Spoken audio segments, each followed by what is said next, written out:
Señorías, en nuestra interpelación urgente del pasado mes de febrero hemos intentado exponer aquí detalladamente la extrema situación a la que los distintos gobiernos desde 1978 han llevado al sector naval, en particular al de la comarca de Ferrolterra, y como consecuencia cuáles son las circunstancias dramáticas en las que se encuentra la propia comarca. En estos momentos, nada, ni las acciones ni las omisiones flagrantes por parte del Gobierno y de la dirección de Navantia parecen estar dirigidas a mejorar la posición de la empresa y a consolidar su futuro. Todo lo contrario, lo que está ocurriendo de facto es que continúa a pasos agigantados la disminución de la capacidad de producción, la reducción sistemática de puestos de trabajo y el deterioro de las condiciones laborales. La nefasta gestión comercial de Navantia ha llevado a que las cifras de contratación de la empresa desde el año 2006 se hayan reducido drásticamente, de manera que a día de hoy ni se vislumbra nada parecido siquiera a un verdadero plan de construcción. La intervención ambigua del señor Montoro en respuesta a nuestra interpelación de febrero es la evidencia de que no hay contratos confirmados, de que todos son futuribles sin concretar y de que se trabaja a salto de mata sin existir un verdadero plan de dotación de carga de trabajo en las diferentes actividades que llevan a cabo los centros de Navantia, más allá de la construcción naval, tampoco en reparaciones, en el sector eólico, en el de transformaciones, etcétera. Tampoco existe ningún plan de diversificación empresarial, a pesar de ser anunciado cada vez que hay elecciones a la vista, igual que se ha anunciado el dique flotante y a día de hoy sigue siendo para muchos la excusa perfecta para no entrar en las cuestiones de fondo que realmente impiden el desarrollo del sector naval. Cuestiones de fondo. Empecemos por hablar de actuaciones políticas activas e intensas por parte del Gobierno para que se levante definitivamente el absurdo veto, la incomprensible limitación para poder llevar a cabo construcción naval civil que pesa sobre Navantia. Entendemos que esta es la única forma de lograr suficiente carga de trabajo a corto plazo para los diferentes centros. Y se puede hacer porque el propio acuerdo entre el Estado español y la Unión Europea del año 2005, que nosotros siempre criticamos y denunciamos, recoge textualmente que los compromisos pueden ser revisados de común acuerdo en el caso de hechos nuevos relevantes. ¿Acaso ustedes, sobre todo las señorías del Partido Popular, no entienden que la situación económica y laboral absolutamente crítica de Ferrolterra, en particular, es una circunstancia que nos tendría que llevar a revisar ese acuerdo? ¿Qué tiene que pasar, si no, para que se revise ese acuerdo y ustedes, el Gobierno, el Partido Popular, se planten en Europa cargados de argumentos para que los astilleros públicos no acaben definitivamente liquidándose? Continuemos hablando de la situación económica de la empresa.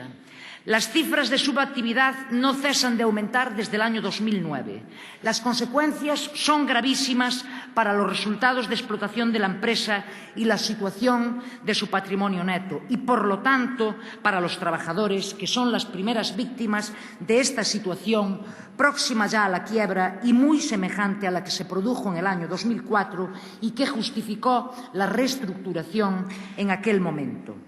Los ingresos de explotación vienen siendo inferiores a los costos de explotación desde hace años sin que la dirección de la empresa tome ningún tipo de medida.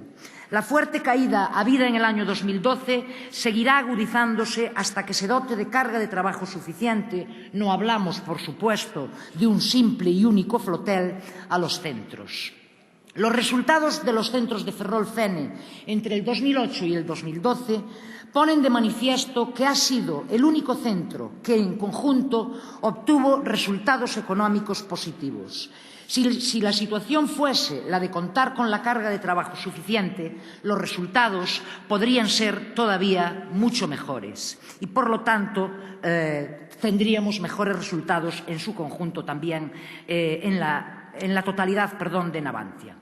La sistemáticamente negativa actuación en la gestión empresarial de la empresa ha significado una productividad negativa para sus resultados y es escandaloso que se pretenda trasladar a los trabajadores, ellos sí realmente productivos, las consecuencias de esas erráticas y deficientes actuaciones de la dirección de Navantia.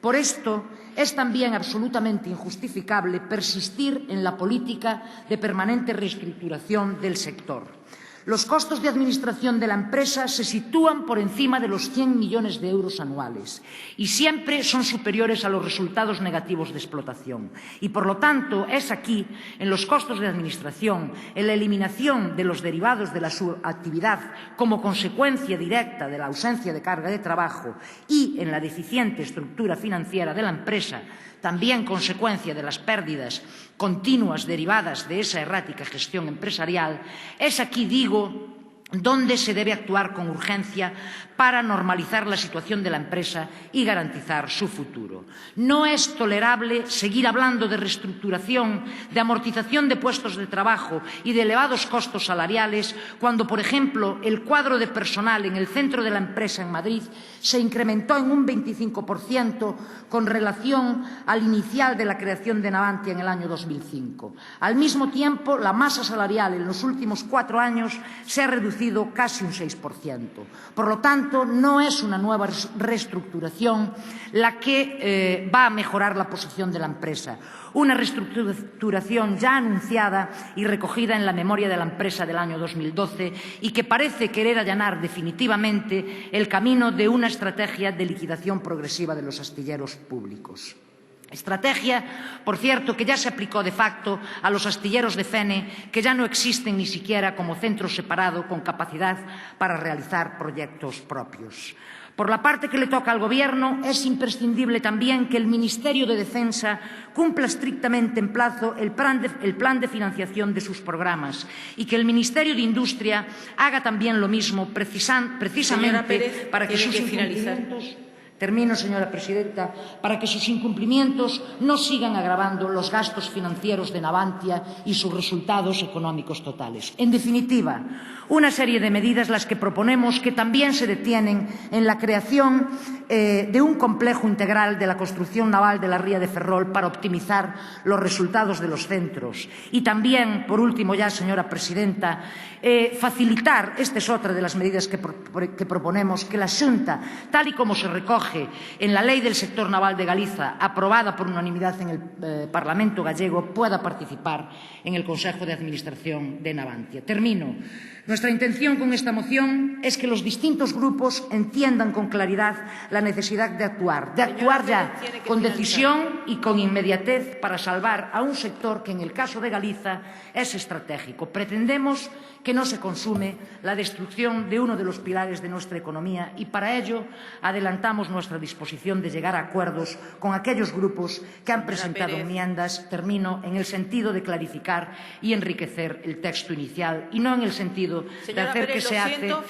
para que todo siga igual. Gracias, presidenta.